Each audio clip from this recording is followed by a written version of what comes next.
Hello class, anatomy students specifically. I'm going to give you a quick overview of what to expect for your lecture unit 3 exam that is coming up. On lecture exam 3, you should be ready to match names of structures in the eye and the ear to their descriptions. These types of questions are very similar to the ones in your homework packet.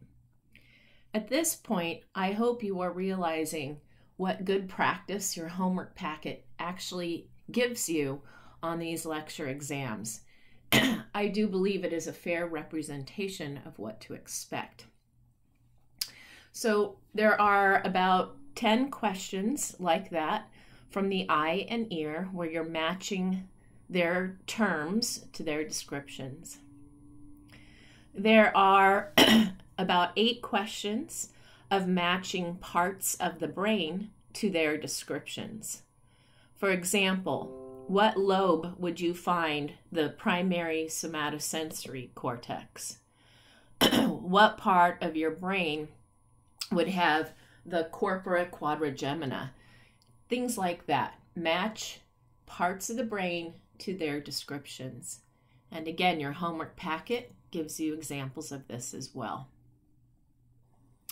Specifically talking about the brain, the central nervous system, PowerPoint, I discussed what a homunculus was. And we find this quote, unquote, homunculus in 2 places on the cerebrum. So please review what the homunculus is and why the parts of that little body, that homunculus, the body map, some structures are drawn larger than others. What does that mean? What does it mean when it's if this homunculus is found on the precentral gyrus versus postcentral gyrus? From your intro to the nervous system lecture, you were told about the different kinds of support cells that we have. That there are support cells in the central nervous system and there are support cells in the peripheral nervous system.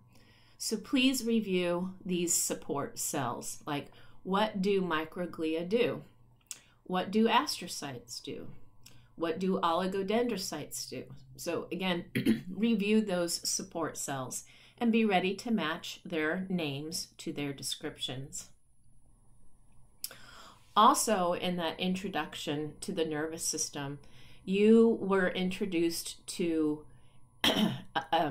different kinds of neurons. Like, there are multipolar neurons, there are unipolar neurons. And you learned in that lecture that we could describe neurons based on their structure. For example, multipolar, unipolar, or bipolar. But we can also identify or name neurons, based on which direction they are sending an action potential. Is it going toward the central nervous system? Then this would be afferent, afferent, incoming, and it carries sensory information. Or is it efferent, efferent, outgoing, in which case it would be sending a command. When we are sending an outgoing command, we target effectors. You should be able to rattle off which of your effectors are involuntary and which one is voluntary. You will need to put in proper order the pathway of a photon, entering your eye and then interacting with the retina. This pathway was discussed in your eye PowerPoint. You will also need to put in correct order the pathway of a tear. This was also discussed in the eye PowerPoint lecture. So please review how a photon enters and passes through your eye. Please review the pathway of a tear. And also make sure, as you tell me what structures a photon will go through in the eye, make sure you know the visual pathway. Be ready to put the visual pathway also in order. So how exactly am I going to do that? I am going to give you a list of the pathway sequences, and you are going to have to arrange them in proper order. Like, what is first? What comes second? What would be third in that process? So again, the sequences, the actual description of the sequences are going to be out of order, and your job will be to arrange them in order. There is also a section on matching nerves to their descriptions. I have uploaded a quiz for you all to take on nerves. Consider the quiz that I uploaded today a good way to practice your cranial nerves and nerves of the spinal cord. In your homework packet, you were also asked to identify the different kinds of neurons based on how they function. For example, a somatic motor neuron versus somatic sensory neuron versus visceral motor neuron or a visceral sensory neuron. So be ready to match those terms to descriptions. Of course, the autonomic nervous system is on this exam, and you should know the two divisions of the autonomic nervous system. You should be able to match descriptions of the two divisions to basically their names. What is sympathetic versus parasympathetic? And compare sympathetic and parasympathetic to somatic motor neurons. An example might be, which division would have preganglionic cell bodies in cranial or sacral regions of the central nervous system? Now, what about Chapter 17? From Chapter 17, all I really want you to pay attention to is the corticospinal tract and the spinothalamic pathway, also known as the anterolateral pathway. Be able to match those two pathways to descriptions of them. That is all I want you to do for Chapter 17, the Pathways chapter.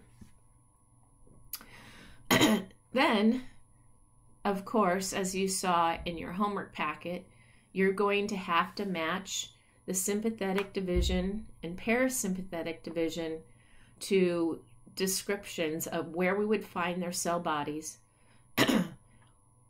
which division is going to cause bronchial dilation versus which one's going to cause bronchial constriction, which one elevates heart rate, which one would decrease heart rate.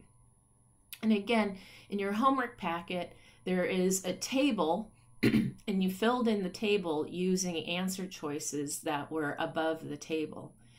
And that is a very good representation of what you're going to be asked to do. You also learned about reflex arcs, and I would definitely review your flexor withdrawal reflex arc, or it's also called the crossed extensor reflex arc. And then regarding visceral reflex arcs, in your homework packet, you were asked to draw a 2-neuron pathway to elevate heart rate or decrease heart rate, to increase gut motility or decrease gut motility. And you should review all of those pathways that I reviewed in that PowerPoint. So how would you draw a 2-neuron chain to increase gut motility? Let's say at the level of the stomach versus the large intestine, after the left colic flexure. How would you do a 2-neuron pathway to decrease gut motility of the stomach, for example? Which division would you be using for each of those situations? When you draw this 2-neuron pathway, you're going to basically, I'll give you more instructions on Canvas, but you're going to be given a picture. You're going to print that picture. You're going to take a picture of your response and you're going to email me that picture. Do not send it to my phone. Please email it to me. That way I know who has sent it to me. You should be able to draw your knee-jerk reflex arc. This was also discussed in the reflex PowerPoint. Okay, there are, let's see, a total of how many points? 91 plus 3 more is 94. Plus 3 more is 97. Plus 1, 2, 3, that would be 100. So there are 100 possible points, and this exam will be graded out of 95 points. So that means 5 points are going to be extra credit. All right, that concludes the review for lecture exam 3.